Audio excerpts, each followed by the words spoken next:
DNC தமிழர்களுக்கு வணக்கம். நான் சாய்நாத். இன்றைக்கி ஃபினான்ஷியல் சீரீஸில் அசட் அலோகேஷன்னா என்ன, இதில் எப்படி இன்வெஸ்ட் பண்ணலாம் அப்படின்றத பற்றி விரிவாக பேசுறதுக்காக Manimantri financial service founder S Gopi இணைந்திருக்கிறார். வணக்கம். வணக்கம். ஓகே, மியூச்சுவல் ஃபண்டில் அசட் அலோகேஷன்னா என்ன, இதை பற்றி கொஞ்சம் விரிவாக சொல்லுங்கள். மியூச்சுவல் ஃபண்ட் இன்வெஸ்ட்மெண்ட்ஸில் நிறைய அசட்ஸ் நம்ம இதுக்கு முன்னாடிலாம் பார்த்துருக்கோம். Equity, debt funds, liquid funds, அதில் கோல்டு இன்வெஸ்ட்மெண்ட், சில்வர் இன்வெஸ்ட்மெண்ட்ஸ், இந்த மாதிரி டிஃப்ரெண்ட் அசட் கிளாஸஸ் இருக்குது. எல்லாத்துலேயுமே மியூச்சுவல் ஃபண்ட்ஸ் இன்வெஸ்ட் பண்ணுறாங்க. ஸோ அது டிஃப்ரெண்ட் அசட் கிளாஸஸ் தான் அசட் அலோகேஷன் சொல்கிறோம். அசட் அலோகேஷன்ஸ் ஒரு இண்டிவிஜுவல் அப்படியே டைரெக்டாக கோல்டில் இன்வெஸ்ட் பண்ணலாமா, அது நல்லா இருக்காது. ஈக்விட்டியில் எல்லாருமே 100% இன்வெஸ்ட் பண்ணலாமா, அதுவும் கரெக்டாக வருமா அப்படின்றதும் தெரியாது. ஸோ நமக்கு ஒரு கன்ஃபியூஷன்ஸ் இருக்குது. ஸோ நம்ம எப்படி இன்வெஸ்ட் பண்ணலாம் அப்படின்னா டிஃப்ரெண்ட் அசட் கிளாஸஸ் இருக்குது. ஸோ அதிலலாம் நீங்கள் எந்த போர்ஷன் எப்படி இன்வெஸ்ட் பண்ணணும் அப்படிங்கிறது தான் அசட் அலோகேஷன்ஸ்.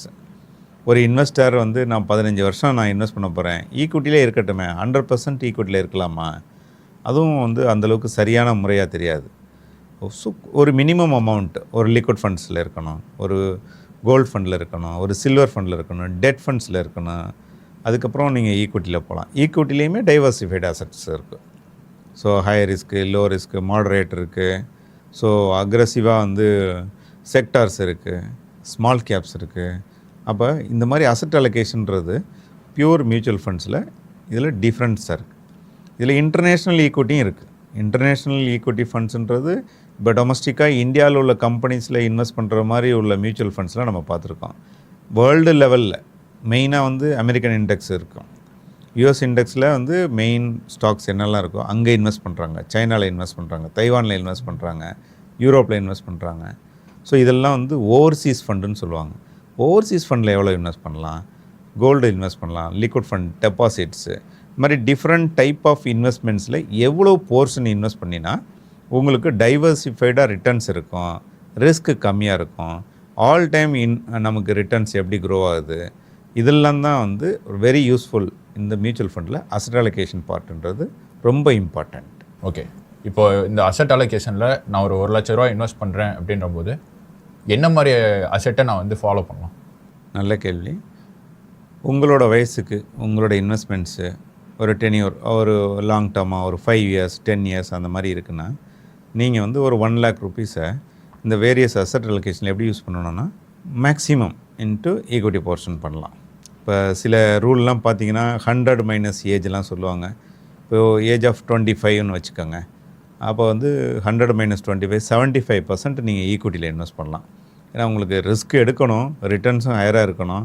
உங்களுக்கு ஆல்ரெடி கொஞ்சம் டென்யூர் நல்லாவே பெட்டராக இருக்குது. ஒரு 10 வருஷம் லாங் டேர்மாக நம்ம யூஸ் பண்ண முடியும். ஸோ அப்படி இருக்க பட்சத்தில் 75யும் நான் எதுக்கு ஈக்விட்டியில் இன்வெஸ்ட் பண்ணணுமா, இல்லை கம்மியாக இன்வெஸ்ட் பண்ணுறதா, ஆர் 100% இன்வெஸ்ட் பண்ணலாம் அப்படிங்கிற டவுட்ஸ்லாம் வரும். அசட் அலோகேஷனை பொறுத்த வரைக்கும் நீங்கள் உங்கள் ஏஜுக்கு ஒரு 100ல் ஒரு 80% ஆர் 85% கூட நீங்கள் ஈக்விட்டி ரிஸ்க் எடுக்கலாம். ஒரு 5% லிக்விடாக வச்சுக்கலாம். அனதர் 10% நீங்கள் ஒரு கோல்டு அண்ட் சில்வர் எடுத்துக்கலாம். ஏன் கோல்டு அண்ட் சில்வர் கம்மியாக எடுக்கிறோம் அப்படின்றது, இது லாங் டேர்மில் இந்த கோல்டு அண்ட் சில்வர் ஒரே மாதிரி ரிட்டர்ன்ஸ் கொடுத்துருக்கு அப்படின்னா இதுக்கு முன்னாடி அந்தளவுக்கு ஒரே மாதிரி ரிட்டர்ன்ஸ் கொடுத்ததில்லை. சம் இயர்ஸ் ஸ்லோவாக இருக்கும், சம் இயர்ஸ் சடனாக பெட்டராக இருக்கும். அதனால் கோல்டு அண்ட் சில்வர் அது ஒரு பார்ட்டு. ஸோ டெட் ஃபண்ட்ஸ், அதுக்கு பதிலாக லிக்விட் ஃபண்ட்ஸ் வச்சுக்கலாம். டெட் ஃபண்டுன்றது உங்களுக்கு எந்தளவுக்கு சூட்டபுளாக இருக்கும் அப்படின்னு பார்த்தீங்கன்னா ரொம்ப கம்மி தான். Liquid fund there is an opportunity வருது உங்களுக்கு, மார்க்கெட் கொஞ்சம் நல்லா பெட்டராக டவுன் ஆகுது, இல்லை gold and silver other asset கிளாஸஸில் கொஞ்சம் கம்மியாக இருக்குது, இல்லை குளோபல் ஈக்விட்டி கொஞ்சம் கம்மியாக இருக்குது. அந்த மாதிரி ஆப்பர்ச்சுனிட்டி அவைல் பண்ணுறதுக்காக ஒரு 5% எப்பயுமே லிக்விடாக வச்சுக்கலாம். ஸோ 85% ரிஸ்க் எடுத்துடலாம். பேலன்ஸ் கோல்டு அண்ட் சில்வர், அதுவும் ஒரு ரிஸ்க் கேட்டகரி தான். பட் கொஞ்சம் ஸ்டாண்டர்ட்ஸ் இருக்குது. டவுன் சைட் ஸ்டாண்டர்டு கம்மியாக இருக்கும். லிக்விட் ஃபண்டை பொறுத்த வரைக்கும் எந்த ரிஸ்க்கும் கிடையாது. அது எப்பயுமே ஆப்பர்ச்சுனிட்டி யூஸ் பண்ணுறதுக்கு மட்டும்தான். அப்படி நீங்கள் இன்வெஸ்ட் பண்ணிங்கன்னா உங்களுக்கு ரீசனபிள் ரிட்டர்ன்ஸு பெட்டராக இருக்கும். ஓகே, இப்போது இந்த டைப் ஆஃப் அசட் அலோகேஷன் எல்லாத்துக்கும் செட் ஆகுமா? ஒரே மாதிரி எல்லாருக்குமே அசட் அலோகேஷன் பண்ண முடியாது. இப்போ உங்கள் ஏஜ் குரூப்புக்கு ஷார்ட் டேர்மில் நீங்கள் இன்வெஸ்ட் பண்ணுறீங்கன்னா அப்போயுமே இந்த அசட் அலோகேஷனை மாற்றி தான் ஆகணும். இதே ஃபார்மேட்டில் வந்து இன்னொருத்தர் எனக்கு வந்து 10-15 வருஷத்துக்கு லாங் டேர்மில் போகிறேன், என்னோட ரிட்டையர்மெண்ட் கோல்ஸ் தான் இன்வெஸ்ட் பண்ணுறேன் அப்படின்னா அவருக்கு தகுந்த மாதிரி அசட் அலோகேஷன் பண்ணணும். உங்களோட வயசு இருக்குது, இப்போ ஒரு ஏஜ்டு குரூப் இருக்காங்க. ஸோ அவங்க வந்து இல்லை நான் 85% ரிஸ்க் எடுக்கலாமா, இந்த அசட் அலோகேஷன் பெட்டராக இருக்குமா, அதுவும் கூடாது. ஸோ டென்யூரை பார்க்கணும், உங்களோட ஏஜ் ரிஸ்க் எடுக்கக்கூடிய அந்த ஏஜ் பார்க்கணும். நீங்கள் வந்து உங்களுக்கு ரிஸ்க் அவைலபிலிட்டி எப்படி இருக்குது, ரிஸ்க் அப்பிடேட் எப்படி இருக்குன்னு பார்க்கணும். உங்களால் எவ்வளோ ரிஸ்க் எடுக்க முடியும்னு பார்க்கணும். இதை பொறுத்து தான் அசட் அலோகேஷன். இதில் ஃபார்முலாலாம் கிடையாது, எல்லாருக்கும் தனித்தனியாக தான் இருக்கும். இப்போ ஒரு 65ல் இன்வெஸ்ட் பண்ணணும்னு பார்க்குறாங்க. அவங்களோட ₹1,00,000 இன்வெஸ்ட்மெண்ட்ஸை 85% நீங்கள் ஈக்விட்டியில் போடுங்க அப்படின்னாலும் அது வந்து கரெக்டாக இருக்காது. சடனாக மார்க்கெட் வந்து கொஞ்சம் டவுன் சைடு போச்சுன்னா ஈக்விட்டியில் வந்து ரிட்டர்ன்ஸ் இருக்காது, நெகட்டிவும் இருக்கும். ஸோ அந்த டைமில் போய் அந்த ஏஜில் வந்து அவ்வளோ ரிஸ்க் எடுக்க வேண்டிய அவசியம் கிடையாது. ஸோ அவங்க வந்து ஒரு 50-60 ரேஞ்சுக்கு ரிஸ்க் எடுக்கலாம், அதுவே அதிகம்தான். ஸோ டென்யூர் எனக்கு வந்து ஒரு 2 வருஷத்தில் இப்போ தேவைப்படுற ஃபண்டை நான் எப்படி ஈக்விட்டியில் போட்டால் பெட்டராக இருக்குமா, என்ன மாதிரி அசட் அலோகேஷன் நான் ஃபாலோ பண்ணணும் அப்படின்னா அந்த டென்யூருக்கு தகுந்த மாதிரி தான் நீங்கள் அசட் அலோகேஷன் பண்ணணும். 10-20% தான் ஈக்விட்டியில் வச்சுக்கணும், 70-80% சேஃபர் இன்ஸ்ட்ருமெண்ட்டில் வச்சுக்கணும். ஸோ இந்த மாதிரி அசட் அலோகேஷன் பண்ணும்போது debt, liquid, other asset classes, commodity, overseas, so இதெல்லாம் நீங்கள் வந்து என்ன போர்ஷனில் வச்சுக்கலாம், ஒவ்வொருத்தருக்கும் டிஃபர் ஆகும். சேம் அசட் அலோகேஷன் ஃபார்மேட்டை எல்லோரும் ஒரே மாதிரி ஃபாலோ பண்ணக்கூடாது. இப்போ ஒரு இன்ஃப்ளூயன்சர் சொல்கிறாரு இந்த அசட் அலோகேஷனில் இவ்வளோ ரிட்டர்ன்ஸ் வரும் அப்படின்னு சொல்கிறாங்க. அது உங்களுக்கு எப்படி இருக்குன்னு பார்த்தீங்கன்னா உங்களோட டென்யூர், உங்களோட ஏஜ், ரிஸ்க் எடுக்கக்கூடிய அப்பிடேட் இருந்துச்சுன்னா நீங்கள் ஃபாலோ பண்ணலாம். அது நீங்கள் செக் பண்ணிவிட்டு தான் அந்த அசட் அலோகேஷனை ஃபாலோ பண்ணணும். அப்படியே சொன்னாங்க அப்படின்றக்கா நீங்கள் ஃபாலோ பண்ணக்கூடாது. ஏஜ் குரூப்பும் இருக்குது, ரிஸ்க் எடுக்கக்கூடிய அப்பிடேட் இருக்குது, டென்யூர் இருக்குது. இதெல்லாம் பார்த்து டென்யூர்லேயுமே எந்த அசட்ஸ் போகணும், நான் கோல்டு வந்து 10% 20% போகலாமா அப்படியும் போகக்கூடாது. ஸோ உங்களோட ஏஜ் குரூப்பில் நீங்கள் ஈக்விட்டி என்ன போர்ஷன் எடுக்கிறீங்க, ஈக்விட்டிக்கு எவ்வளோ நாள் டென்யூர் உள்ளதோ அவ்வளோ தான் போர்ஷன் கொடுப்பாங்க. நீங்கள் ஜென்ரலாக டிசைட் பண்ணுற காட்டிலும் உங்களோட அப்ஜெக்டிவை சொல்லி ஒரு அட்வைசர்கிட்ட கேட்கும்போது டெஃபினட்டாக ஹீ வில் அட்வைஸ் யூ எந்த பர்சன்டேஜில் நீங்கள் ஈக்விட்டி போகலாம், எந்த பர்சன்டேஜில் கமாடிட்டி அண்ட் அதர் அசட் கிளாஸஸில் நீங்கள் இன்வெஸ்ட் பண்ண முடியும், லிக்விட் ஃபண்டில் எவ்வளோ இன்வெஸ்ட் பண்ணலாம், டெட் போர்ஷனில் எவ்வளோ இன்வெஸ்ட் பண்ணலாம், ஸோ சேஃபராக இன்ஸ்ட்ருமெண்ட் எவ்வளோ, ரிஸ்கி எவ்வளோ இன்வெஸ்ட் பண்ணலாம், இது பேலன்ஸ்டு ஹைப்ரிட் மெத்தட்லாம் சொல்லுவோம். அதெல்லாம் நீங்கள் செக் பண்ணினா தான் உங்களுக்கு பொருத்தமான அசட் அலோகேஷன் என்னன்றது உங்களுக்கு கிடைக்கும். அதை பார்த்து தான் நீங்கள் இன்வெஸ்ட் பண்ணணும், ஒரே ஃபார்மேட்டில் இன்வெஸ்ட் பண்ணக்கூடாது. ஓகே, இப்போ எல்லாத்துலேயும் காமனாக அப்ஸ் அண்ட் டவுன்ஸுன்றதை பார்த்துருக்கோம். இப்போது இதில் அசட் அலோகேஷனில் என்ன மாதிரி ஏற்றம் இறக்கும் அப்படிங்கிறது இருக்குது. அசட் அலோகேஷன்றது ஒரு பர்டிகுலர் ஃபார்முலா தான், இது ஒரு ஃபண்டு கிடையாது. ஸோ ரிஸ்க்குன்றது இதுலேயும் உள்ள ஃபண்டில் ரிஸ்க் இருக்கும். நீங்கள் அசட் அலோகேஷன் பண்ணுறதுனால என்ன நடக்கும்னா ஒரு டைம் ஈக்விட்டி நல்ல ரிட்டர்ன்ஸ் கொடுக்கும், ஒரு டைம் டவுன் சைடு போகும், ஒரு டைம் பார்த்திங்கன்னா அதர் டெட் ஃபண்ட்ஸ் வந்து நல்ல இன்ட்ரெஸ்ட் ரேட்டு ஹையராக இருந்துச்சுன்னா நல்ல ஈல்டு கொடுக்கும், கம்மியாக இருந்துச்சுன்னா கம்மியான ஈல்டு கொடுக்கும், லிக்விட் ஃபண்ட்ஸு மினிமம் ஈல்டு கொடுக்கும். கொஞ்சம் கமாடிட்டி ஆட் பண்ணும்போது அது அதர் ரிட்டர்ன்ஸு கொஞ்சம் பெட்டராக இருக்கும். ஓவர்சீஸ் ஃபண்ட்ஸ் இருந்துச்சுன்னா அது ஒரு பர்டிகுலர் டைமில் ரிட்டர்ன்ஸ் இருக்கும். வேரியஸ் டைம்ஸில் டிஃப்ரெண்ட் இன்வெஸ்ட்மெண்ட்ஸில் ரிட்டர்ன்ஸ் இருக்கும். அப்போ என்னாகும், உங்களோட ரிஸ்க்கு டோட்டலாக டைவர்சிஃபை ஆகும். இது வந்து அசட் அலோகேஷன் சொல்கிற காட்டிலும் டைவர்சிஃபைடு இன்வெஸ்ட்மெண்ட்ஸ்னு சொல்லலாம். ஸோ டைவர்சிஃபைடு ஆகும்போது என்னாகும், ஈக்விட்டி கொடுத்துச்சுன்னா ஈக்விட்டி ரிட்டர்ன்ஸ், கமாடிட்டியில் வந்துச்சுன்னா commodity returns, so Overseas index பெட்டராக இருந்துச்சுன்னா அதிலே ரிட்டர்ன்ஸ் இருக்கும். ஸோ இதில் எது நெகட்டிவாக இருக்கும், எது வந்து பாசிட்டிவாக இருக்கும் அப்படின்னு பார்த்தீங்கன்னா உங்களோட ரிஸ்க்கு டைவர்சிஃபைட் ஆகி ஆவரேஜ் ரிட்டர்ன் பெட்டராக இருக்கும். ஸோ அப்போ என்னாகும், இதில் ஏற்ற இறக்குன்றது ஓவராலாக வந்து நீங்கள் ஒரு பர்டிகுலர் இன்வெஸ்ட்மெண்ட்ஸில் ஈக்விட்டியில் இன்வெஸ்ட் பண்ணுறதுக்கும் உங்களோட இன்வெஸ்ட்மெண்ட்ஸை டைவர்சிஃபைடாக அசட் அலோகேஷன் பண்ணி இன்வெஸ்ட் பண்ணுறதுக்கும் இதில் ஏற்ற இறக்கம் ரொம்ப கம்மியாக இருக்கும். ஏன்னா எல்லாம் ஏறுச்சுன்னா எல்லாமே இறங்கும், எல்லா அசட்ஸும் ஒரே டைமில் இறங்குது அப்படின்னு பார்த்தீங்கன்னா வாய்ப்பு இல்லை. ஃபிக்ஸடாக உள்ள இன்ஸ்ட்ருமெண்ட்டில் நெகட்டிவ் இல்லை, லிக்விட் ஃபண்ட்ஸில் இல்லை, கோல்டு இதில் வந்து நெகட்டிவ் ரொம்ப கம்மியாக இருக்குது. ஸோ ஓவர்சீஸ் பார்த்திங்கன்னா அதுலேயும் டொமஸ்டிக் ஈக்விட்டி இது ரெண்டும் தான் ரிஸ்க்கு கூட இருக்குது. ஸோ இது ரெண்டும் ஒரே டைமில் இறங்குமா அப்படின்னா சான்சஸ் இருக்குது. ஸோ குளோபலாக ஒரே டைமில் மார்க்கெட் இறங்கும், பட் வேரியஸ் ரிட்டர்ன்ஸ் இருக்கும். ரிஸ்க் ப்ரொஃபைலை பார்த்து தான் நீங்கள் இன்வெஸ்ட் பண்ணுறீங்க. அசட் அலோகேஷன் பண்ணுறது டைவர்சிஃபைடு ரிஸ்க். ஸோ அதனால் ஏற்ற இறக்கம் மாடரேட்டாக இருக்கும். டைரக்ட் ஈக்விட்டியில் உள்ளதை காட்டிலும் இதில் நீங்கள் டைவர்சிஃபைடாக இன்வெஸ்ட் பண்ணுறதுனால, இந்த ஃபார்முலா ஃபாலோ பண்ணுறதுனால உங்களோட அப்ஸ் அண்ட் டவுன் வந்து கம்மி பண்ண முடியும். கம்மி ஆகாதுன்னு கேரண்டி அப்படின்றதெல்லாம் கிடையாது. இதை கம்மி பண்ண முடியும். இதை கம்மி பண்ணுறதுனால என்ன ஆகும், உங்களோட ரிஸ்க் கம்மியாக இருக்குது. ரிட்டர்ன்ஸ் எல்லா அசெட் கிளாஸ்லேயும் வர ரிட்டர்ன்ஸை நீங்கள் என்ஜாய் பண்ண முடியும். சடனாக நான் மியூச்சுவல் ஃபண்டில் ஈக்விட்டி ஓரியன்டாக போட்டேன், ஸ்டாக்காக வாங்கி வச்சுட்டேன், 2 வருஷமாக எனக்கு ரிட்டர்ன்ஸே இல்லை, கோல்டு சில்வர் பயங்கரமாக ரிட்டர்ன்ஸ் இருக்குது. அப்போ என்ன பண்ணுவீங்க? அந்த மாதிரி டைமில் நீங்கள் டைவர்சிஃபைடாக இன்வெஸ்ட் பண்ணியிருந்தா இது ஒரு போர்ஷன் ஆஃப் உங்களுக்கு ரிட்டர்ன்ஸ் உங்களுக்கு கொடுத்துரும். அதனால தான் இந்த அசெட் அலோகேஷன் வந்து ரொம்ப இம்பார்ட்டண்ட். எல்லா போர்ட்ஃபோலியோவுக்கும் அசெட் அலோகேஷன்ன்றது ரொம்ப இம்பார்ட்டன்ட். ஒரு பர்டிகுலர் அசெட்ஸில் இன்வெஸ்ட் பண்ணணும் அப்படின்னா அது அந்தளவுக்கு பெட்டராக தோணலை.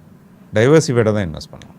ஓகே, என்னோட இன்வெஸ்ட்மெண்ட் ஷார்ட் டேர்மாக இருந்தால் என்னோட அசெட் அலோகேஷன் எப்படி இருக்கும்? இதுவே லாங் டேர்மாக இருந்தால் எப்படி இருக்கும்? உங்களோட இன்வெஸ்ட்மெண்ட்ஸு ஷார்ட் டேர்ம்னா ஒரு 5 இயர்ஸ் பிலோ வச்சுட்டிங்கன்னா அசெட் அலோகேஷன் நீங்கள் 1 இயர் 6 மந்த்ஸுக்கெலாம் அசெட் அலோகேஷன் பண்ண வேண்டியதில்லை. டைரெக்டாகவே வந்து ஒரு liquid fund, debt fund, fixed deposit அது போயிடலாம். ஒரு பர்டிகுலர் டைம் ஒரு 3 to 5 இயர்ஸ் அப்படி தான் இருக்குது அப்படின்னா உங்களோட asset allocation formats different. Long டேர்மாக இருந்துச்சுன்னா இன்னும் கொஞ்சம் ரிஸ்க்கு கூட இருக்கலாம். ஸோ அப்போ என்ன ஆகும், ஈக்விட்டி போர்ஷனை தான் நீங்கள் வந்து கம்மி பண்ணணும். எதை ட்ரிம் பண்ணணும் அப்படின்னா ஷார்ட் டேர்மில் ஈக்விட்டி போர்ஷனை கம்மி பண்ணணும். 65 to 70, 75 அது மாதிரி போகலாம். லாங் டேர்ம் மோர் தென் 5 இயர்ஸ் இருக்குது, 80, 85 ரேஞ்சில் ஈக்விட்டி போர்ஷனை நீங்கள் இன்க்ரீஸ் பண்ணலாம். ஈக்விட்டி போர்ஷன் என்னென்ன இருக்கும்? டொமஸ்டிக் ஈக்விட்டி, ஓவர்சீஸ் ஈக்விட்டி இருக்குது, ETF அதெல்லாம் இருக்குது. ஸோ இதெல்லாம் தான் வந்து ஈக்விட்டி போர்ஷன். இந்த ஈக்விட்டி போர்ஷனை எந்தளவுக்கு இன்க்ரீஸ் பண்ணுறோம், ஈக்விட்டி போர்ஷனை எந்தளவுக்கு ரெடியூஸ் பண்ணுறோம் அப்படிங்கிறது தான் இந்த மெயினாக அசெட் அலோகேஷன்ஸுக்கு மெயின் ஃபார்முலாவே. Other asset class multi assets இருக்குது. ஸோ அந்த மல்டி அசெட்ஸில் என்னென்னலாம் நம்ம யூஸ் பண்ண முடியும், ஸோ அந்த அசெட்ஸ் வந்து என்ன பர்சன்டேஜில் நம்ம யூஸ் பண்ண முடியும். 5 இயர்ஸ் பிலோ நீங்கள் ஒரு 60 to 70% ஈக்விட்டி மட்டும் வச்சுக்கிட்டு பேலன்ஸை வந்து டெட்டு, கோல்டு, லிக்விட் அது மாதிரி ஃபண்ட்ஸில் இன்வெஸ்ட் பண்ணலாம். மோர் தென் 5 இயர்ஸ் இருந்துச்சுன்னா ஒரு 80 to 80% ஈக்விட்டி வச்சுக்கோங்க. மற்ற அசெட் கிளாஸஸ்லாம் நீங்கள் டைவர்சிஃபை பண்ணி இன்வெஸ்ட் பண்ணலாம். ஒரு 5% போதும் லிக்விட் ஃபண்ட்ஸ். ஏன்னா அதில் வந்து ஆப்பர்ச்சுனிட்டி வந்ததுன்னா நம்ம யூஸ் பண்ணிவிட்டு திருப்பி மறுபடியும் அதை இன்க்ரீஸ் பண்ணணும். இது மாதிரி மேனேஜ் பண்ணிங்கன்னா உங்களுக்கு நல்ல ரிட்டர்ன்ஸ் இருக்கும். ஓகே, ஒரு லாங் டேர்ம் இன்வெஸ்ட்மெண்ட்டில் என்னோடய அசெட் அலோகேஷனை எப்படி மேனேஜ் பண்ணுறது? Good question. இந்த அசெட் அலோகேஷனே வந்து நீங்கள் மேனேஜ் பண்ணணும் மெயினாக. ஸோ ஒவ்வொரு அசெட் கிளாஸஸும் ஒவ்வொரு டைமில் பெர்ஃபார்மன்ஸ் வந்து பீக்கில் இருக்கும். சடனாக உங்களோட அசெட் அலோகேஷன் சேஞ்சஸ் வந்து பார்த்திங்கன்னா வேரியபிள் ஆகிடும். இப்போ என்ன, அவங்க ஈக்விட்டி அதிகமானாலும் அசெட் அலோகேஷனில் போய் சேஞ்சஸ் பண்ணணும்.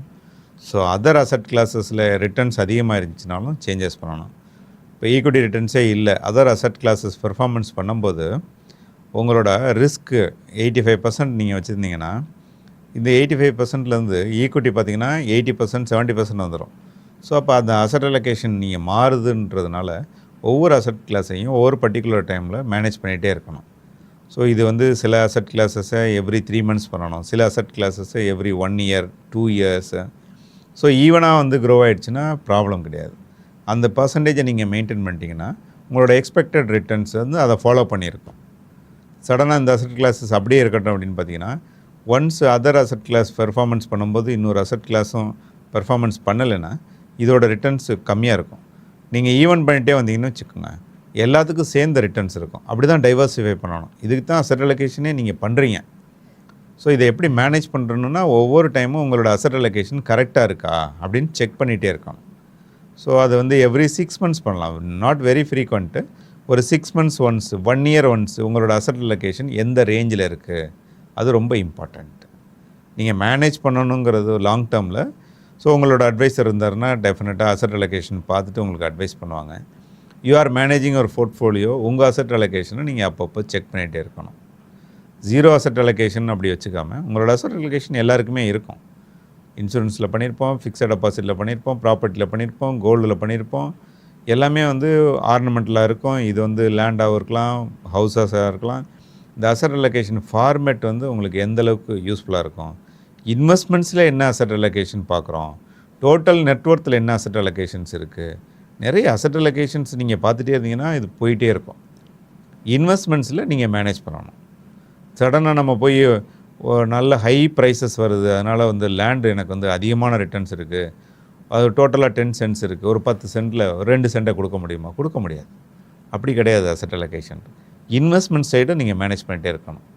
ஓவரால் அசெட் அலோகேஷன் உங்களோட பர்சனலாக எப்படி இருக்குது, நெட் ஒர்த் அது. இன்வெஸ்ட்மெண்ட்ஸில் மட்டும்தான் அசெட் அலோகேஷன். நெட் ஒர்த்தில் எப்படி இருக்கீங்க, இன்வெஸ்ட்மெண்ட்ஸில் எப்படி இருக்கீங்க, அது ரொம்ப இம்பார்ட்டண்ட்டாக பார்த்து நீங்கள் மேனேஜ் பண்ணிகிட்டே இருக்கணும். சில பேர் வெறும் லேண்டாக வாங்கியிருப்பாங்க, சில பேர் வெறும் கோல்டாக வாங்கியிருப்பாங்க, சில பேர் பியூராக இன்வெஸ்ட்மெண்ட்ஸ் மட்டுமே பண்ணிகிட்டு இருப்பாங்க. நான் ஸ்டாக்கில் மட்டும்தான் போட்டிருக்கேன், I don't have investments in other category. அப்படியும் பண்ணக்கூடாது. டைவர்சிஃபைடாக இருக்கணும். அப்போ எப்படி டைவர்சிஃபைடாக இருக்கணும், நீங்கள் செக் பண்ணும்போது எவ்ரி 6 மந்த்ஸு 1 இயர் உங்களோட அசெட் அலோகேஷனை பார்த்து செக் பண்ணிங்கன்னா ஆவரேஜ் பீரியட் 1 இயர் அசெட் அலோகேஷனுக்கு, மேக்ஸிமம் ஒரு 2 இயர்ஸுக்கு ஒன்ஸ் அது நீங்கள் அசெட் அலோகேஷனை செக் பண்ணணும். ஸோ எங்கே அசெட் அலோகேஷன் அதிகமாக இருக்கோ அதை ட்ரிம் பண்ணிடுங்க. மேனேஜ் பண்ணிட்டீங்கன்னா உங்களோட எக்ஸ்பெக்டட் ரிட்டர்ன்ஸ் அப்படியே ஃபாலோ பண்ணியே வந்துகிட்டே இருக்கும். லாங் டேர்ம்ன்றதுனால எந்த அசெட் கிளாஸ் எப்போ மாறிக்கிட்டே இருக்குன்றது தெரியாது. ஸோ ஈவனாகவே இருக்கணும். 2 இயர்ஸ் ஒன்ஸ் நீங்கள் செக் பண்ணுங்கள். அப்படி தான் மேனேஜ் பண்ணணும் அசெட் அலோகேஷன். நீங்கள் மேனேஜ் பண்ணிங்கன்னா உங்களுக்கு நல்ல ரிட்டர்ன்ஸ் இருக்கும், ரிஸ்க்கும் டைவர்சிஃபைடாகவே இருக்கும் எப்பயுமே. ஓகே, அசெட் அலோகேஷன் பற்றி நிறையா ஷேர் பண்ணியிருந்தீங்க, ரொம்ப நன்றி. நன்றி. இது போன்ற இன்ஃபர்மேஷனை தெரிஞ்சுக்க எங்களுடைய யூடியூப், ஃபேஸ்புக், இன்ஸ்டாகிராம் போன்ற சோஷியல் மீடியா பிளாட்ஃபார்ம்லையும் எங்களோட இணையமான tnctamil.comலையும் இணைந்திருங்க. நான் சாய்நாத்.